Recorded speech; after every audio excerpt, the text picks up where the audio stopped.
एक कंपनी जो हर साल इन्वेस्टर्स को बम्पर डिविडेंड देती है, कभी माइनिंग किंग के नाम से फेमस होती है, तो कभी डेट और कॉर्पोरेट रिस्ट्रक्चरिंग की वजह से विवादों में आ जाती है। जी हाँ दोस्तों, कंपनी का नाम है वेदांता। क्या Vedanta share long term wealth create करेगी या फिर ये सिर्फ डिविडेंड के लालच देकर इन्वेस्टर्स को ट्रैप में फंसा रही है? और सबसे इम्पोर्टेंट, वेदांता के डीमर्जर आपके पोर्टफोलियो को कैसे इम्पैक्ट करेगा? आज की इस वीडियो में हम वेदांता का पूरा सफर समझेंगे। कंपनी की history, profit growth, dividend record, demerger का मतलब और लेटेस्ट डीमर्जर अपडेट, और लास्ट में जानेंगे इन्वेस्टर को अब क्या करना चाहिए। तो इस वीडियो को अंत तक जरूर देखें, क्योंकि ये डिसीजन आपके पैसों पर डायरेक्ट इम्पैक्ट करेगा। तो नमस्कार दोस्तों, welcome to my YouTube channel finance with Sagar. तो चलिए दोस्तों, बिना टाइम वेस्ट किए स्टार्ट करते हैं। कंपनी की स्टार्टअप सिंपल रही, कॉपर और एल्युमिनियम बिजनेस, लेकिन धीरे धीरे एक्विजिशन और एक्सपांसन के थ्रू वेदांता ने इंडिया के नेचुरल रिसोर्स सेक्टर में अपनी पावरफुल पोजीशन बना ली। आज वेदांता का बिजनेस मल्टीपल सेक्टर्स में है। आप देख सकते हैं, Vedanta limited is a leading global producer of metal, critical minerals, oil and gas, power and technology. इसके साथ ही इसकी प्रेजेंस दोस्तों मल्टीपल कंट्रीज में है। आप देख सकते हैं diversified portfolio and operations across India, Africa, middle east and east Asia.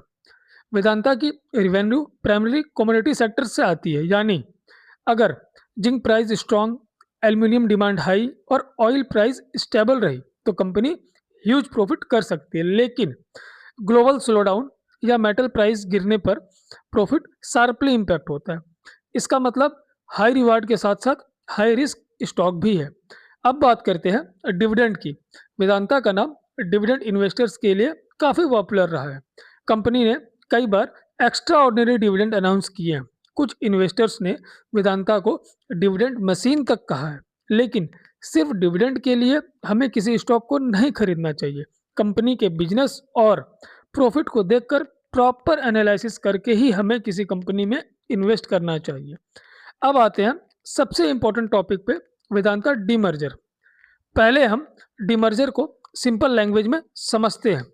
जैसे कि हमने डिस्कस किया कि वेदांता मल्टीपल सेक्टर्स में काम करती है, जैसे aluminium, oil and gas, steel and iron, power. तो इन सारी कंपनीज की प्रॉफिट और एक्सपेंस का कंपनी वेदांता ही हैंडल करती है। लेकिन अभी जो कंपनी डिमर्ज करने जा रही है, इसका मतलब है वेदांता अपने कंपनी के 5 भागों में डिवाइड करेगी और 5 अलग अलग कंपनी बनाएगी। इससे एल्युमिनियम की एक अलग कंपनी बनेगी, ऑयल एंड गैस की एक अलग कंपनी बनेगी। इसी तरह 5 अलग अलग कंपनियां बनेंगी जो शेयर मार्केट में लिस्टेड होगी। अब जो इन्वेस्टर्स है वो अपनी पसंद के सेक्टर में इन्वेस्ट कर पाएंगे। अगर हम इन शॉर्ट में बात करें तो डिमर्जर का मतलब एक लार्ज कंपनी अपने अलग अलग डिवीजन को सेपरेट लिस्टेड एंटिटी में डिवाइड करती है। इसका ऑब्जेक्टिव होता है बिजनेस वैल्यू की अनलॉकिंग करना, इन्वेस्टर्स को सेक्टर स्पेसिफिक एक्सपोजर देना और इंडिविजुअल कंपनी की वैल्यूएशन को इन्हांस करना। लेटेस्ट रिपोर्ट के अकॉर्डिंग आफ्टर डीमर्जर जिनके पास भी वेदांता के शेयर होंगे, उन्हें 1:1 के रेशियो से शेयर मिलेंगे। यानी अगर आपके पास वेदांता के एक शेयर हैं तो आपको 5 अलग अलग कंपनीज के शेयर मिलेंगे। यानी एक शेयर 5 अलग अलग कंपनी के शेयर में बढ़ जाएगा। सिंपल लैंग्वेज में बोलूँ तो एक के बदले 5 शेयर मिलेंगे। अब सबसे बड़ा सवाल, इन्वेस्टर को क्या करना चाहिए? क्योंकि आपको पता ही है कि share market long term investment को अप्रिशिएट करता है। अगर हम लॉन्ग टर्म की बात करें तो चीज़ें पॉजिटिव ही दिख रही है। स्टॉक हाई डिविडेंड देती आ रही है, तो फ्यूचर में अच्छे डिविडेंड मिल सकते हैं। वैल्यू अनलॉकिंग हो जाएगी डीमर्जर के बाद। जब डीमर्जर हो जाएगा उसके बाद कंपनी 5 अलग अलग कंपनीज में लिस्ट हो जाएंगी, तो वैल्यू अनलॉकिंग हो जाती है। अब जो इन्वेस्टर हैं वो अपनी पसंद के हिसाब से कंपनी में इन्वेस्ट करते हैं। सपोज दैट कि अगर मुझे वेदांता का एल्युमिनियम का बिजनेस अच्छा लगता है तो मैं सिर्फ एल्युमिनियम की कंपनी में इन्वेस्ट करूंगा। आपको वेदांता का ऑयल एंड गैस की बिजनेस अच्छा लगता है तो आप वेदांता के ऑयल एंड गैस के बिजनेस में इन्वेस्ट कर सकते हैं, और डाइवर्सिफाइड बिजनेस रहेगा फ्यूचर के लिए।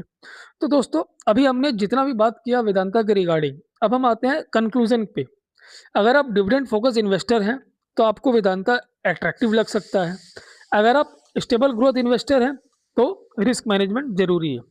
वेदांता एक सिंपल स्टॉक नहीं है, ये एक high opportunity plus high risk story है। यहाँ रिवॉर्ड भी है लेकिन रिस्क भी है, और रिस्क के साथ साथ वॉलेटिलिटी भी है। डिमर्जर वेदांता के फ्यूचर को ऑब्वियस सी बात है ट्रांसफॉर्म कर सकता है। आपका क्या व्यू है वेदांता के शेयर पे, प्लीज़ कमेंट करके हमें ज़रूर बताएं। और अगर वीडियो पसंद आया तो लाइक करें, शेयर करें, सब्सक्राइब करें, ताकि स्टॉक मार्केट और ग्लोबल फाइनेंस से रिलेटेड इसी तरह इम्पोर्टेंट वीडियो और डीप एनालिसिस आप तक पहुंचती रहे। बाकी मिलते हैं नेक्स्ट वीडियो में, तब तक के लिए बाय बाय।